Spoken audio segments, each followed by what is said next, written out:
Hello friends, welcome to all of you. मैं doctor Amjad और आप देख रहे हैं फिजियो वर्ल्ड। दोस्तों, आज हम एक इंटरेस्टिंग टॉपिक पे बात करेंगे जो कि है जॉइंट से आने वाली आवाज़ पे। क्यों हमारे जॉइंट से कट कट की आवाज़ आती है। फ्रेंड्स, आपने देखा होगा कहीं लोग अपने हाथ से ऐसे कट कट की आवाज़ निकालते हैं, अपनी फिंगर से अपने नेक से कट कट की आवाज़ निकालते हैं, और कहीं लोगों में उठते बैठते या कोई भी मूवमेंट करते हुए जॉइंट से क्रैकिंग और पॉपिंग साउंड निकलती हैं जो कि विंटर्स में कॉमन होती हैं। फ्रेंड्स, ये क्रैकिंग और पॉपिंग साउंड हमारे जॉइंट से क्यों निकलती हैं, इसको अच्छे से समझने के लिए पहले जॉइंट्स की एनाटॉमी को समझ लेते हैं। कोई भी जॉइंट आमतौर पे दो बोन्स से मिलकर बना होता है और इन दोनों बोन्स के बीच एक लिक्विड होता है जिसे हम साइनोवियल फ्लूइड कहते हैं। इस साइनोवियल फ्लूइड का काम होता है इन दोनों बोन्स को आपस में रगड़ नहीं खाने दें। ये फ्लूइड लुब्रिकेशंस का काम करता है जिससे दोनों बोन्स को आपस में फ्रिक्शन नहीं होती, और इन दोनों बोन्स को आपस में जो कनेक्ट है, जो बांध के रखते हैं, उनको कहते हैं कार्टिलेज, लिगामेंट्स, टेंडन्स। ये कनेक्टिंग टिश्यूज होते हैं किसी भी जॉइंट्स के। ये एक नॉर्मल एनाटॉमी हुई। अब बात करते हैं हमारे जॉइंट से क्रैकिंग साउंड क्यों निकलती है जब भी हम मूवमेंट करते हैं। फ्रेंड्स, हमारे जॉइंट्स के साइनोवियल फ्लूइड में कई तरह की गैसेस डिसॉल्व रहती हैं, जैसे कि CO2, O2, NO and N2। जब भी हम किसी भी जॉइंट से आवाज़ निकालते हैं हम उसे स्ट्रेच करते हैं।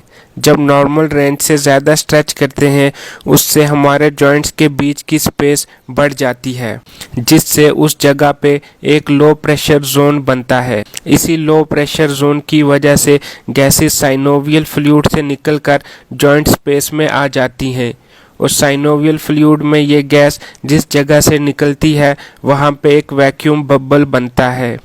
ऐसा बबल जिसके अंदर वैक्यूम भरी हुई होती है, या फिर इसको इस तरह समझते हैं जैसे ही आप एक कोल्ड ड्रिंक की बोतल का ढक्कन खोलते हैं, उसमें CO2 गैस के निकलते ही आपकी कोल्ड ड्रिंक में बबल्स फॉर्म्ड हो जाती हैं।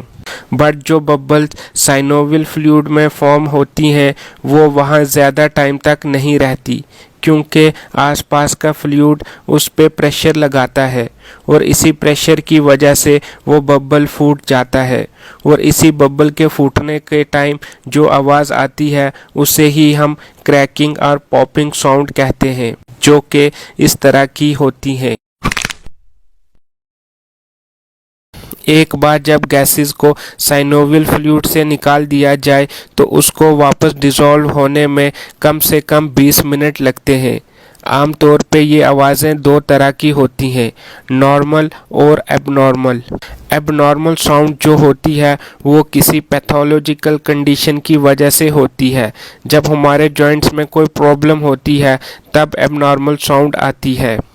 अगर मूवमेंट करते हुए साउंड के साथ पेन नहीं है वो नॉर्मल है, बट अगर इस तरह की आवाज़ के साथ पेन है, डिस्कम्फर्ट है, तो उस वक़्त आपको थोड़ा सा अलर्ट होने की ज़रूरत है। कोई बीमारी हो सकती है, ये इंडिकेशन है जो हमने जॉइंट्स की एनाटॉमी में देखा था। जो फाइब्रस टिश्यू है, कार्टिलेज है, लिगामेंट, टेंडेंस है, वहाँ पे कुछ ना कुछ प्रॉब्लम होगी। अब हम बात करें ऐसा किन लोगों में देखने को मिलता है।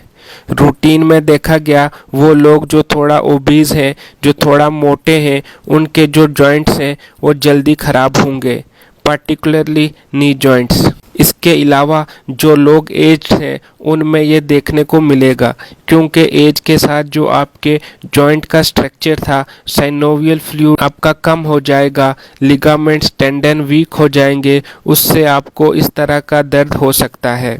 इसके अलावा जिनको कोई एक्सीडेंट हुआ हो जिससे आपके घुटने में चोट लगी हो, उससे पेन हो सकता है। अगर आप आपको आवाज़ है, साथ में दर्द है, ये इंडिकेट करता है आपकी जो दोनों बोन्स हैं वो आपस में टकरा रही हैं, उनको रगड़ लग रही है। इसके अलावा बॉडी में अगर कैल्शियम की डेफिशिएंसी हो जाए, विटामिन D3 की डेफिशिएंसी हो जाए, गाउट की प्रॉब्लम या फिर ऑस्टियोआर्थराइटिस हो जाए तो उसके कारण भी आपके जॉइंट से इस तरह की क्रैकिंग और पॉपिंग साउंड्स आ सकती हैं, बट विद पेन। अब ट्रीटमेंट की बात करें तो वो ट्रीटमेंट इस बात पे डिपेंड करेगा कि क्या कारण है, क्या रीज़न है जिससे आपको ऐसा हुआ।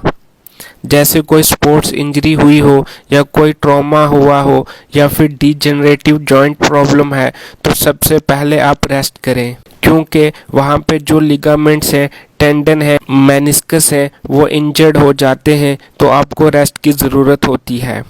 उसके साथ फिजियोथेरेपी का बहुत इम्पोर्टेंट रोल होता है। आपको जॉइंट पेन है, पर्टिकुलरली हम नी जॉइंट की बात करते हैं, अगर इस तरह का पेन है, फिजियोथेरेपी का बहुत इम्पोर्टेंट रोल है और आपके डॉक्टर साहब जो भी एक्सरसाइज बताते हैं आप उनको फॉलो करें तो आप देखेंगे आपको अच्छे रिजल्ट मिलेंगे।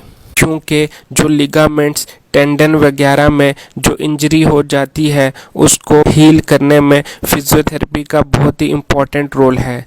एक्सरसाइज आपको कौन सी करनी है उस पे मेरी अलग से वीडियो है, उस वीडियो का लिंक आपको नीचे डिस्क्रिप्शन में मिल जाएगा।